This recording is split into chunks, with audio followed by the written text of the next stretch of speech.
నినాదం కాదు, నిబద్ధత కావాలి. రచన కొమ్మారెడ్డి శ్రీనివాసరెడ్డి, ఏపీఎస్ఆర్టీసీ. నీట్ పరీక్షా పత్రం లీక్ అయ్యింది, పరీక్ష రద్దయింది. నెలల తరబడి నిద్రలేని రాత్రుల్లో కలల్ని అక్షరాలుగా మలచిన ఆశలు ఒక్క క్షణంలో మబ్బుల్లా చెదిరిపోయాయి. నిరాశ నిశ్శబ్దంగా గుండెలను తాకగా, మనసులు మౌనంగా ముక్కలయ్యాయి. కొన్ని జీవితాలు కన్నీటి తీరాలకు చేరాయి. కొన్ని విషయాలు సమాజాన్ని నిశ్శబ్దంగా కుదిపేశాయి. అన్ని శబ్దంపై ఆ నిశ్శబ్దంపై లేచిన కొన్నే గొంతులు, గొంతు కలిపిన కొన్ని సామాజిక హృదయాలు.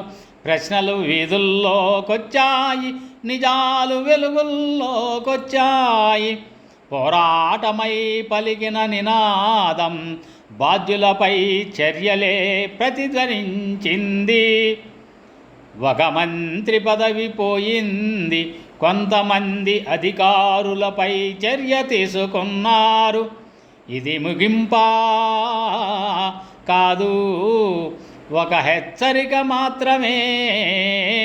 తప్పు చేసిన వాడికి శిక్ష పడటం ఒక వ్యవస్థకు మొదటి మెట్టు మాత్రమే. మళ్ళీ తప్పు జరగకుండా చేయటమే నిజమైన విజయం. నిన్న రైతు సమస్య, ఈరోజు నీట్ పరీక్ష, రేపు మహిళ భద్రత, మరో రోజు ప్రకృతి విధ్వంసం. సమస్యలు మారుతుంటాయి కానీ స్పందన మారకూడదు.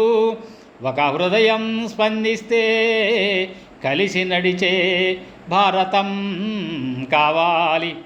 ప్రతి అన్యాయానికి ప్రతి ఒక్కరి స్వరం తోడైతే ఏ ఉద్యమానికి రంగులుండవు. నిజానికి మాత్రమే వెలుగుంటుంది. దేశమంతా ఒక్కటై నిలబడితే అధికారానికి బాధ్యత పెరుగుతుంది. అవినీతికి దారి మోసుకుపోతుంది. నిజాయితీకి బలం చేకూరుతుంది. వ్యక్తుల మార్పు కాదు, వ్యవస్థలు మారాలి. శిక్షలు కాదు, శాశ్వత పరిష్కారాలు కావాలి.